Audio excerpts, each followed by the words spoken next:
And welcome to the Real Talk Sports Show. I'm your host, Minister Jonathan Simmons.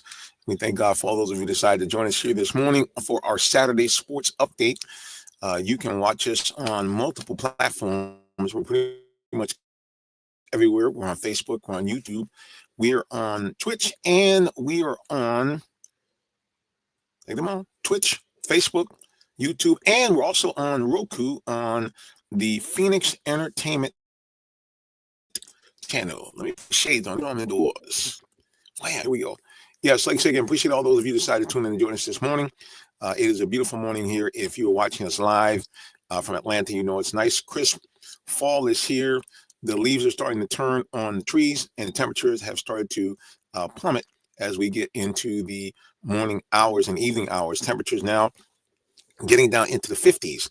Now, suppose you're in other areas, you're saying 50s, dude, that's not cold. Well, not really, but in the South, that means it's fall is here. So we are appreciative to what's going on in the weather. We thank God again for allowing us to come out here and chat at you guys. Hey, listen, for those of you who tune into us on YouTube, I want to give you guys a big shout out because we have now eclipsed the 2,000 subscriber marker. We're at 2009 as of late last night. So if you're watching, there it is. Boom, you see right there on the screen. Subscribe, please. If you're watching us on Facebook, like our Real Talk Sports page. We appreciate you so much. Well, as always on today, it is after a Friday Night Lights, and last night was no different. We weren't able to go out and cover any games last night because we were on I guess you would call it a bye week. But here's some of the sounds of JV football as Jonesboro took on North Clayton. Now, I want you guys to understand this is a JV game. Listen to the Jonesboro band. Check these guys out.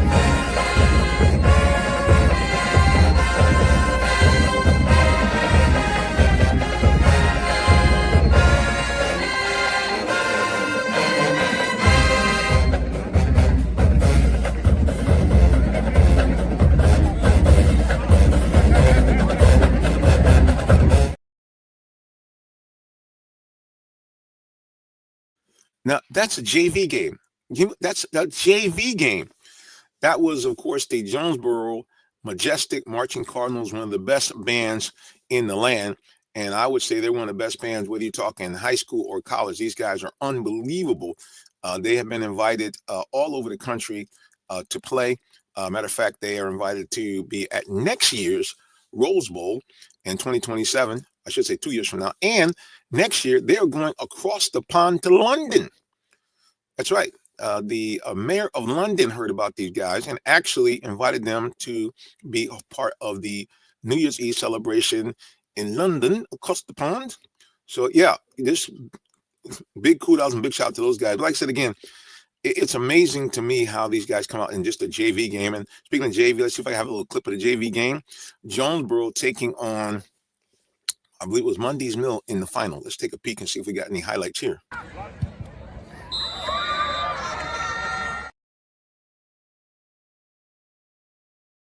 and that was the extra point. Jonesboro was ahead when we left that game. We couldn't stay for the whole game, but Jonesboro was ahead 7-0. I do believe that they are now the official junior varsity champions as they won again. I believe they're playing Monday's Milk. Excuse me for my sloppy sports reporting this morning, but weekends are normally tough for us. Speaking of weekends and being tough, you can see behind me here, I'm actually in the offices of our title sponsor for high school football, which is Allen Vigil Ford in Lincoln. They're located 6790 Mount Zion Boulevard in the city of Monroe, Georgia. You'll see on the screen in just a second. There it is. That's what you normally see us on at Terrace Stadium. And like I said, again, they are the title sponsor there. So thank you, Mr. Allen Vigil, for your sponsorship. And like I said, again, if you guys need a call, you know what to do. Give me a call, 678-364-3979. That's my office here at Allen Vigil Ford. My specialty is commercial sales. So if you have a business and you're looking to get a vehicle in your company name, please contact me. But not only that, I handle any type of new or used car that is available on our lot because I have that flexibility. So please check me out. Matter of fact, you might get service like this. Francisco, congratulations on getting a new truck from us here at Allen Vigil Ford. How did you like the experience this time? Thank you, Nathan. All good. All perfect. Thank you. That was my good buddy Al Francisco. He has a company called F&V Roofing. They do a phenomenal job. They're actually a nationwide company now. That is his fourth vehicle he's bought from me here at Allen Vigil Ford. So that could be you. See how happy he was?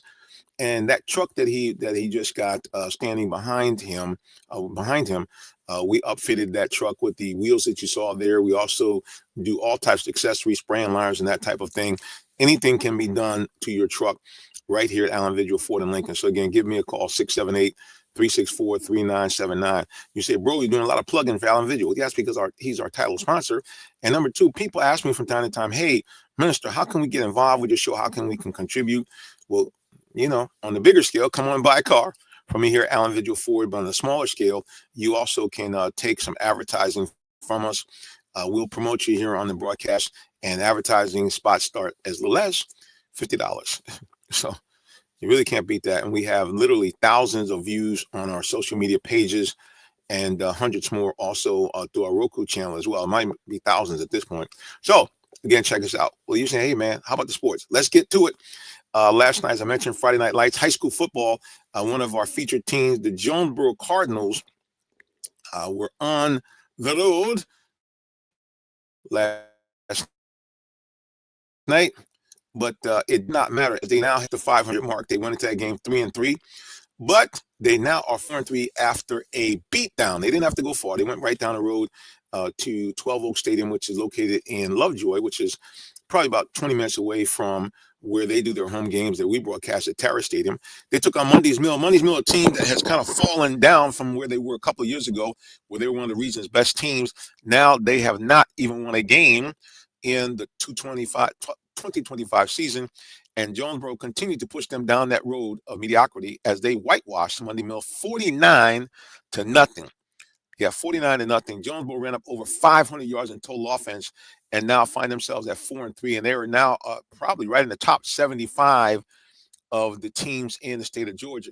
Now, you would say, hey, top 75, what's the big deal about that? Well, Georgia is the hotbed, or one of the hotbeds, I should say, for high school football. So the fact that they're in the top 100 and trending up is big kudos and big shout out to Jonesboro. Again, knocking off Monday's Mill 49-0, running up over 500 yards in total offense. And he did it pretty evenly, about 240 or so on the ground and about another 200 plus in the air as all of their key players kicked in to help Jonesboro win that ball game. Their quarterback had a great game. They're everything athlete. Mr. John Tavis Wyman, a good game. So, again, kudos and shout out to them. Let's kind of take a look at some of the individual stats before we keep it moving here. Yeah, Tavis Wyman had a total of 124 receiving yards. And on the ground, here's a guy that really has come onto his own. I always pronounce his name improperly. Nakoya Govan, 124 yards on the ground for him as a senior. And Lucius Murray, another guy that has put up some nice yardage here for Jonesboro. They use that kind of two running back attack. He had 81 yards as well. I tell you, like I said again, they are really dominant. Speaking of Lucius Murray, He put up almost 160 yards of total offense. He also has 76 yards in receptions as well. So big shout out to Jontavius Murray, Nicoya Govan, and Lucius Murray on offense. All big stuff there. But wait, there's more. As I mentioned, Jontavius Wyman is Mr. All-Around athlete for Jonesboro. He also had a big interception for the Cardinals last night to go along with his tag team partner, Cortez Redding, who also had an interception. And both of those guys, for you guys that watch college football, we could be seeing them on the gridiron next year. We probably will be seeing them on the gridiron next year down at the U, as both of them are committed to the University of Miami. Let's see what other scores that we have here around high school football, especially here on the south side. Let's take a peek. As I mentioned, Jonesboro 49-0 over Monday's Mill. Let's go into DeKalb County. Excuse me, let's go into Henry County first because they're right down the road from us. I got to take my shades off here so I can read these scores for you. All right, Eagles Landing Christian Academy. There's a team that it shows you what money does to a program, or good or bad. Okay, very, very recently, Eagles Landing decided to go to a non-scholarship for most of their athletes. I said, we're just not going to do that. Before that, Eagles Landing Christian Academy was one of the dominant schools in what they call kind of the small classification, but really they were one of the dominant schools in the state. They won 5 state championships over the course of 7 years. Since they went away from the scholarship program, they have been one of the worst programs in the state. And last night, they continued that downward trend, losing to Jones County 33-21 on the road. Also, at Henry County, the Ola Mustangs bounced back from a disappointing loss to their arch rival, the Stockbridge Tigers. They came roaring back and took it out on a fellow Henry County team. The Wolfpack of Woodland could not do a thing. They went into Ola, and Ola shut them out 63-0. Also in Henry County, the Locust Grove Wildcats, the team that a lot of people are kind of underselling here, one of the better teams in Henry County. They knocked off McDonough 30-16. And right now, definitely the best team in Henry County, one of the best teams in the state, the Stockbridge Tigers, at their homecoming game, knocked off a fellow Henry County squad from Union Grove. The Tigers beat the Wolverines 60-28. So keep an eye out for Stockbridge as we move into the playoffs coming up in just another month or so. Let's go on down to South Fulton. Banneker got a win against McIntosh from Fayette County. They won 21-14. And Westlake, a proud a proud team out of South Fulton. Unfortunately, they are not what they used to be, getting knocked off by Douglas County, who is one of the top teams in the state of Georgia, 45-20 on their home field. Let's scoot up the road on the northeast side of Atlanta. We're going to talk about what's happening in DeKalb County. In DeKalb County, Southwest DeKalb, a team that only, I believe, has 1 loss this year. They continue in a thrilling game at home against the Tucker Tigers. 40-35 was the final in that one. Meanwhile, the Cross Key Indians took it on the chin. They went on the road and lost to Southeast Whitfield County 56-6. That was a tough one there. Now, this is a team that has a funny name. I think it really doesn't fit a football team. The Clarkston Angoras. I think of Angora of a sweater. They hosted the Northview Titans, and unfortunately, they took a loss 29-12. Now, in a battle against 2 of the better defensive teams in the state of Georgia, the Dunwoody Wildcats hold off Woodward Academy 5-4.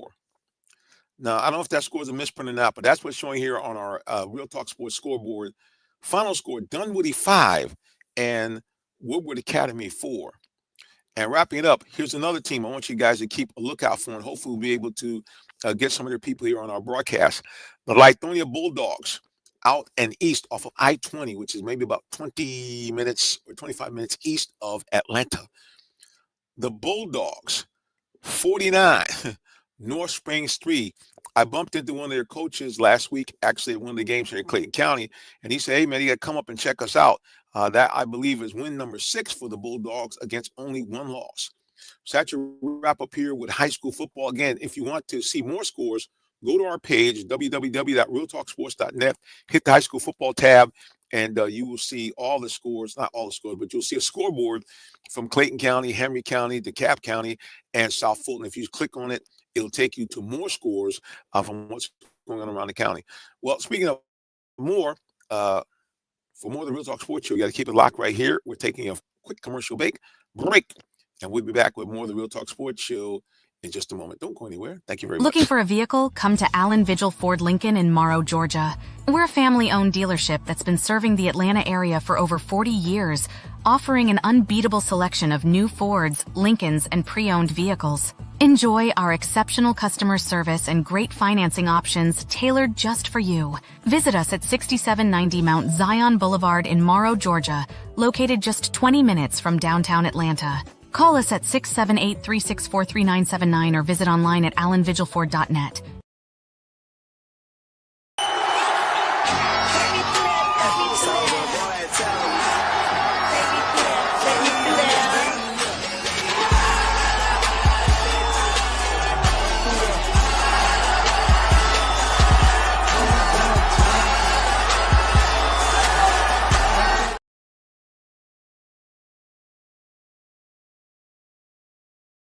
From the celebration from a few weeks back, Georgia Tech knocking off Clemson and firmly putting their footprint into the national spotlight. I don't know about you, but if you have not been paying attention here in college football, ever since the NILs has come about, you've seen more and more balance. And I would say not only that, but in terms of team being able to get some outstanding coaching, you also see more balance as well. And no better place to look than right here in Georgia.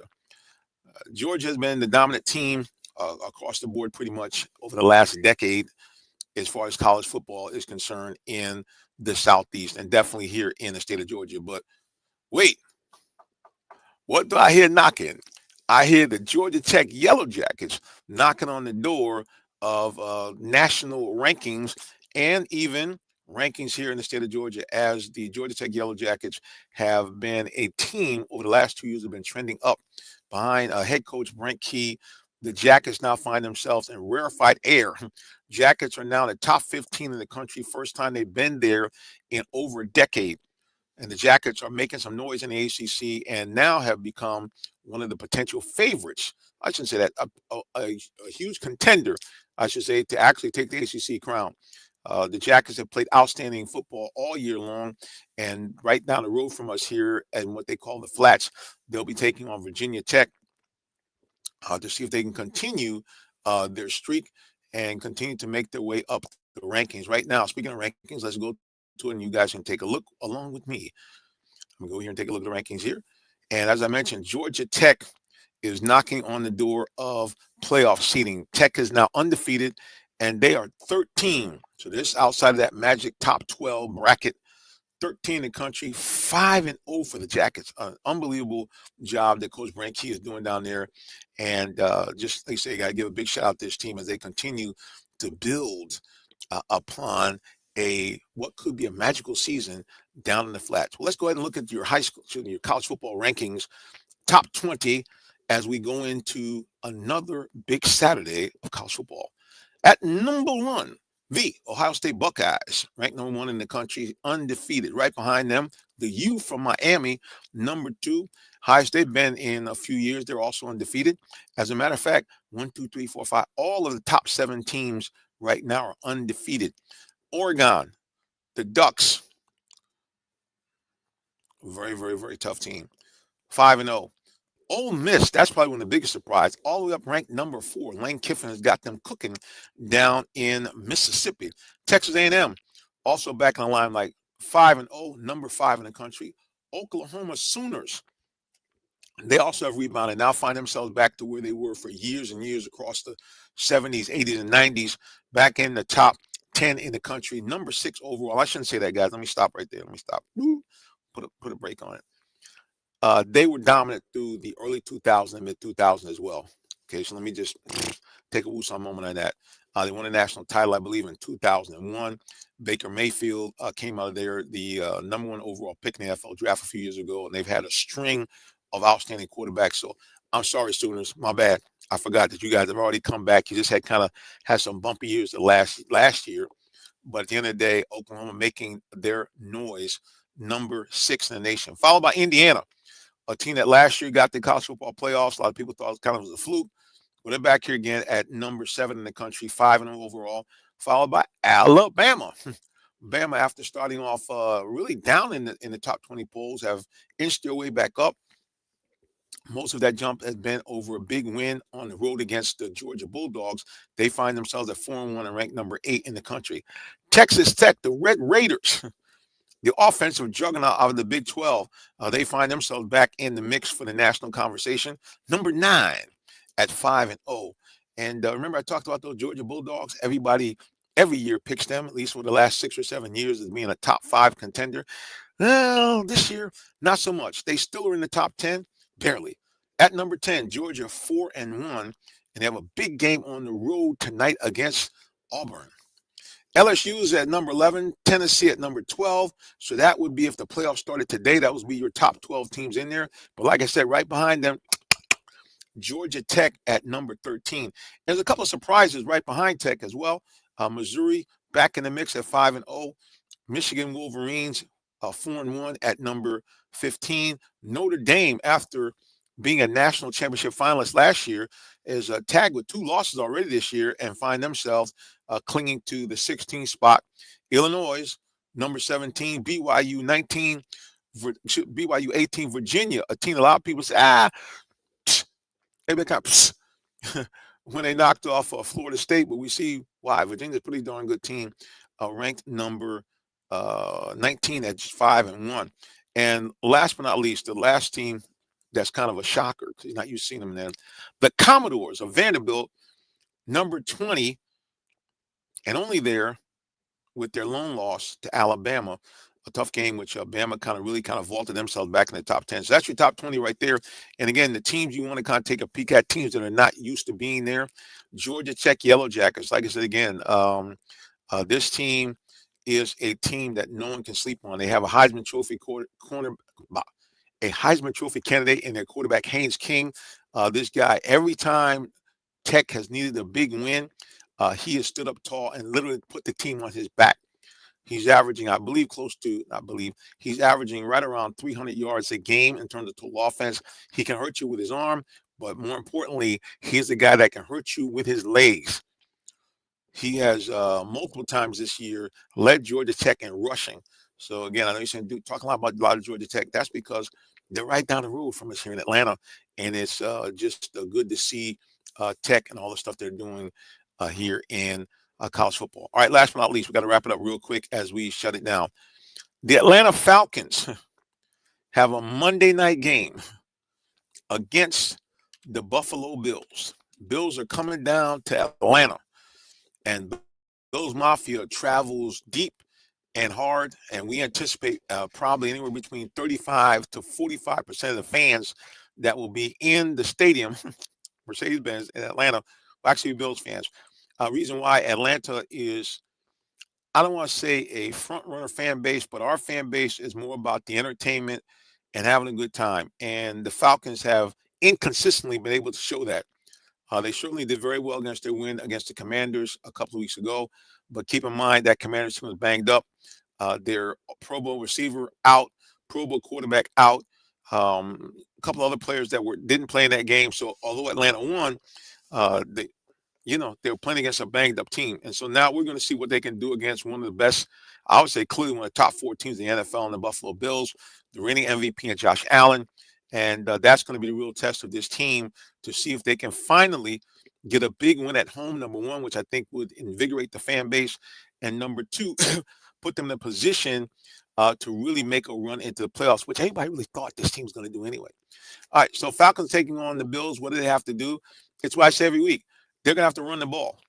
You want to keep the ball away from Josh Allen, because this guy, like I said again, reigning MVP, he can hurt you with his legs, hurt you with his arm. He's good for by himself, 300 yards of total offense on average. So you want to have him on the field as less as possible. Now, Atlanta's defense, believe it or not, is ranked in the top 3 in the NFL. But they haven't played against a guy like Josh Allen. And normally, before this current construct, Atlanta has always been stung by mobile quarterbacks.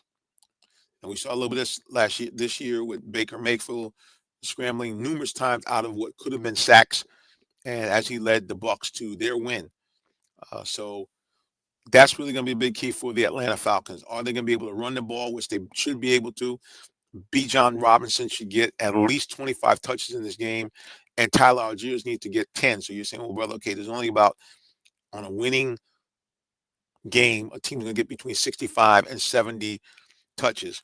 And what I'm saying is half the time on offense, the ball needs to go to one of their two running backs, either Bijan Robinson or Tyler Algiers. And to augment that, you also need to get, I would think, at least 8 to 9 targets to Drake London. You want to get at least a half a dozen targets to Kyle Pitts.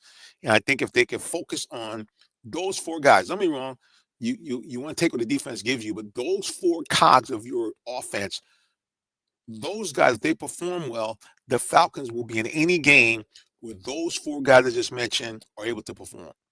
If they're able to get the ball consistently to Tyler Algiers, Bijan Robinson, of course, because this guy is a potential MVP candidate, Drake London, Kyle Pitts. That's your quadrant right there. Those guys, to me, those 4, I want to have 65 to 70% of touches go to those 4 right there.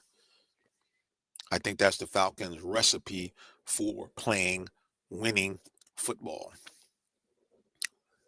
That's from what I've seen. And defensively, they're going to have to find some way to get Josh Allen to the ground.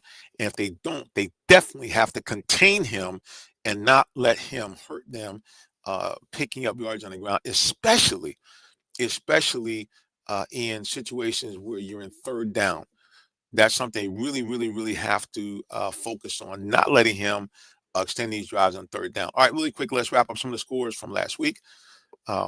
I tell you what a big shocker was for me was Giants against the Eagles. You know, there's always been this conspiracy about, some of these games being fixed, but that game on Thursday night just didn't look right to me. It just didn't. I mean, the Eagles, first of all, once again, somehow are having some type of internal problems, which I can't understand. This team is loaded on defense and offense, but yet this is the second time in the last 3 years that we've seen this team have this infighting. I don't get it. I just don't understand it. All right, so they go into this game against the Giants. They're 4-1. Giants are 1-3. You're thinking, hey, this should be a game where the Eagles should dominate, right? I know it's a rivalry game. I know that the Giants and the Eagles, that's kind of a Eastern Conference thing, Eastern Division thing, and they're longtime rivals. Like all that stuff. But you're playing against a rookie quarterback. Okay, you're playing against, pretty decent defense, but a rookie quarterback, a team that is just not that good. And you are the defending Super Bowl champions. But nope, not the Eagles. The Eagles go in there and lay an egg against the Giants, losing 34-17 and being outscored 21-7 from the second quarter on. I don't get it. And blanked 14-0 in the second half. Didn't score a point in the second half against the Giants. I don't get it. But hey, big shout out to the Giants. Jackson Dart, the replacement for Russell Wilson, who's really just fallen into decline. Jackson Dart, 17 of 25, 195 yards, 1 touchdown. He got knocked in the head. Many people think concussed, and it was a very controversial situation where the Giants coach was like, hey, get this guy back in the game. But I tell you the guy you want to watch for, and he was the reason for this game and the reason why the Giants have won 2 of their first 6 games this year.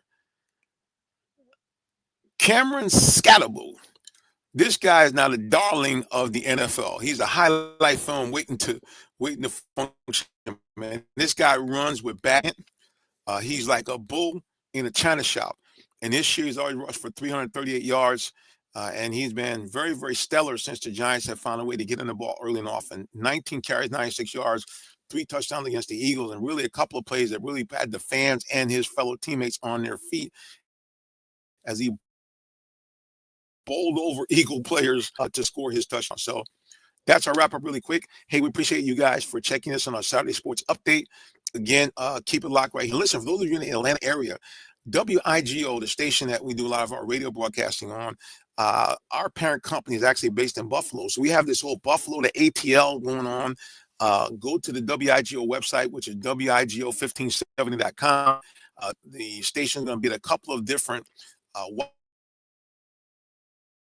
watch parties, so check them out if you want to watch NFL football. Hey, we got ready, guys. Before I leave this broadcast, as I do each and every week, I want to inspire you as a preacher of the gospel of Jesus Christ. If you hold the Lord Jesus Christ as your personal Savior, please, man, please, sir, get to know him absolutely today.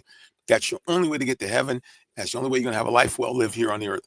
All right, everybody, until the next time we get back together again, we simply say as we do each week, God bless you and have a wonderful rest of the day or evening, whichever may apply. So long and take care.